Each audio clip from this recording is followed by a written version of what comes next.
On September 29, 1979, at Soldier Field, the NFL quietly crossed a line it had spent decades avoiding. There were no banners, no league press releases, no national celebration. But when Doug Williams and Vince Evans jogged onto the field as starting quarterbacks, history was already unfolding.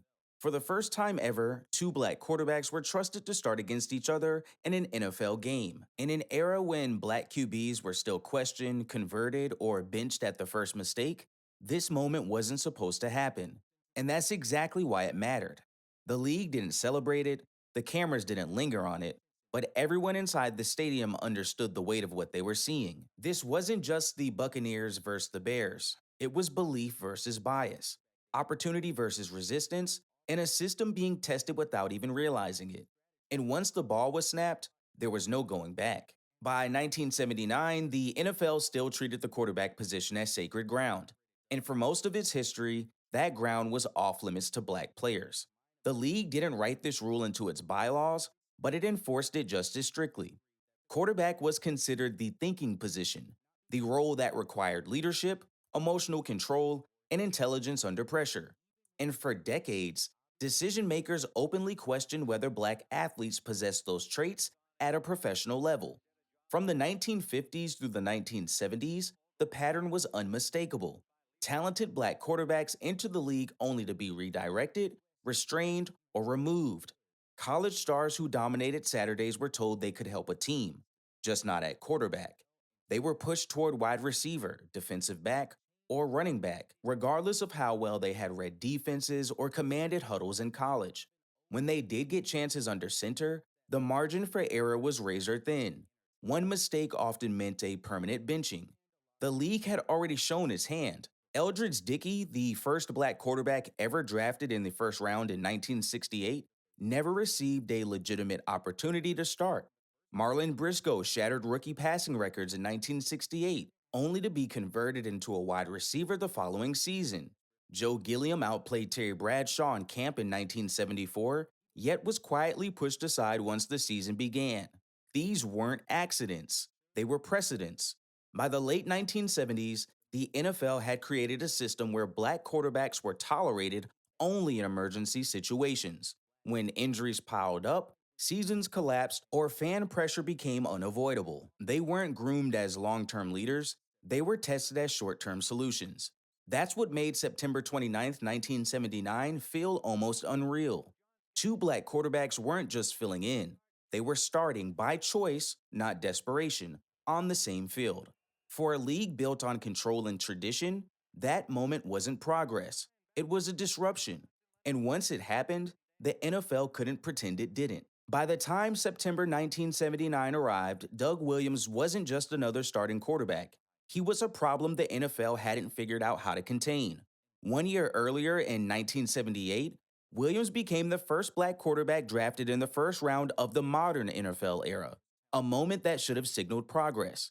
Instead, it placed him under a microscope that no white rookie quarterback had ever faced. Every snap Williams took with the Tampa Bay Buccaneers carried extra weight. When he played well, it was framed as surprising. When he struggled, it was treated as confirmation. He wasn't allowed to simply develop. He was expected to prove a point. Broadcasters dissected his composure, reporters questioned his leadership. Executives quietly debated whether he was the exception rather than the evidence of a flawed belief system.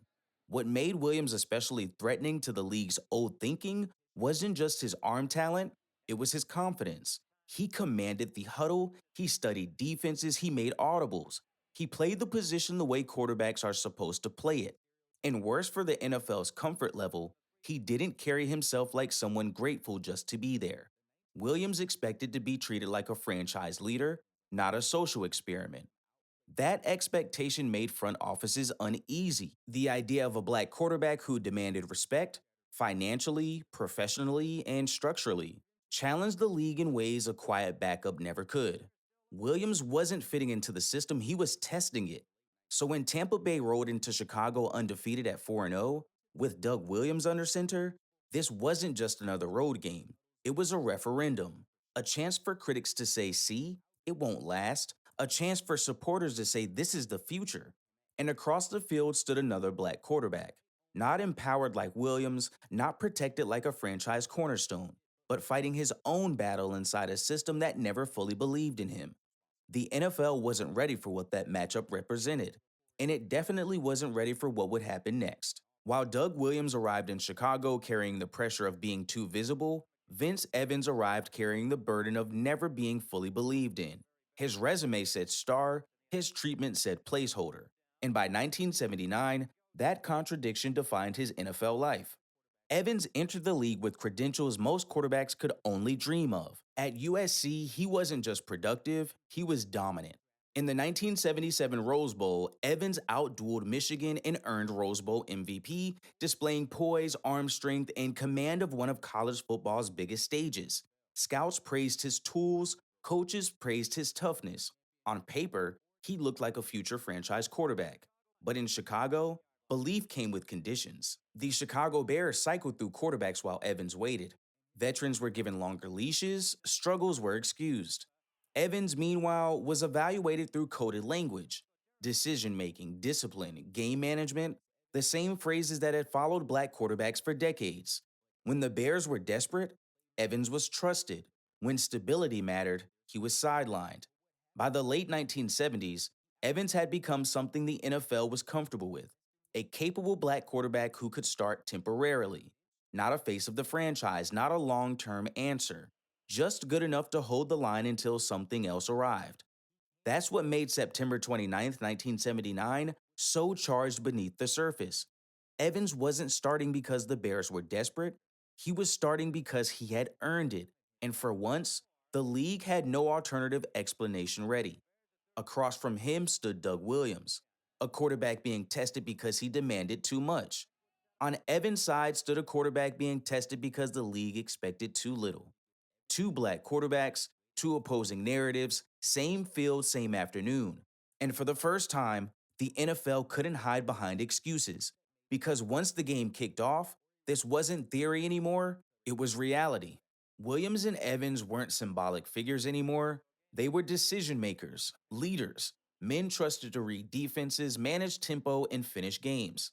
The stats were ordinary. Williams finished 14 of 31 for 168 yards, Evans 12 of 23 for 173. But the implications were anything but. Both quarterbacks threw touchdowns, both threw interceptions. Both were allowed to play through mistakes. That alone defied decades of precedent. The game stayed tight. Late in the fourth quarter, with the score knotted and pressure mounting, Williams led Tampa Bay on the decisive drive. The Buccaneers escaped with a 17-13 win, moving to 5-0. Evans had played well enough to win, but history didn't pause for moral victories. What mattered most wasn't who won. It was that the NFL had just watched two black quarterbacks start, struggle, respond, and finish on the same field without the league collapsing around them. And once that happened, there was no erasing it from the record. If the NFL had truly understood what happened that day, it would have marked the moment. It would have framed it as progress. It would have told the story. Instead, the league did what it had always done best when confronted with uncomfortable truth. It stayed quiet and moved on. That silence wasn't accidental, it was strategic. In 1979, celebrating two black quarterbacks starting against each other would have forced the NFL to confront its own contradictions. It would have required executives, coaches, and broadcasters to acknowledge that decades of resistance were never about ability, only belief. So rather than elevate the moment, the league let it pass as just another Sunday game. Historian Ron Moore later described the matchup as a promissory note from professional football, not proof that things had changed, but a promise that they might one day change. That distinction matters, because after the final whistle, the league didn't suddenly open doors. It didn't rush to develop more black quarterbacks, it didn't rewrite scouting philosophy or dismantle old bias. Instead, it compartmentalized the moment. Doug Williams was framed as an exception, a rare case, not a model. Vince Evans remained conditional, trusted only until someone else came along. The system protected itself by refusing to learn the lessons sitting right in front of it. Williams later reflected on the game with clarity only time can provide. We didn't know the league would be like it is today. All we had to deal with was what it was at the particular time and what it had been. That line reveals the truth modern fans often forget. Progress wasn't guaranteed, it wasn't obvious, It wasn't even expected. In 1979, the idea that black quarterbacks would one day dominate MVP conversations, sign record breaking contracts, and lead franchises without question would have sounded unrealistic, even radical. That's why this game mattered. It didn't change everything overnight, but it proved something quietly and unmistakably. The NFL's old logic didn't hold up on the field, and yet the real test was still coming, not in celebration, but in what the league chose to do next. If September 29th, 1979 were truly a turning point, the weeks and years that followed would have looked different. They didn't. Doug Williams would continue to win, continue to lead, and continue to make decision makers uncomfortable. Within a few years, he would be fighting for fair pay, pushed out of Tampa Bay for daring to demand quarterback money, and forced to prove his worth in another league before the NFL finally let him back in. His journey towards his Super Bowl win in January 1988 wasn't a continuation of progress, it was a fight against resistance that never went away. Vince Evans' path bent in the opposite direction. Instead of opportunity expanding after the game, his margins grew tighter. Coaching changes, front office politics, and shifting priorities would eventually push him out of Chicago altogether. He wouldn't be protected as a pioneer or developed as a long term answer. He would be replaced, overlooked, and quietly written off until he rebuilt his career on his own terms elsewhere. That's the uncomfortable truth of this moment. The first time two black quarterbacks started against each other and didn't solve anything. It didn't open floodgates, it didn't rewrite doctrine, it simply proved that the league's greatest fear, trusting black men to lead at football's most powerful position, wasn't justified. And that proof made the silence afterward even louder. Because history isn't always marked by what changes immediately, sometimes it's marked by what should have changed but didn't. This game exposed the gap between what the NFL allowed to happen on the field and what it was willing to accept in its power structure. The moment passed, the record remained, and the league moved forward pretending it had learned nothing. But history was already watching. If you enjoy uncovering black NFL history, make sure you like, subscribe, and keep this channel alive. This is Old School Sundays, and I appreciate you for watching.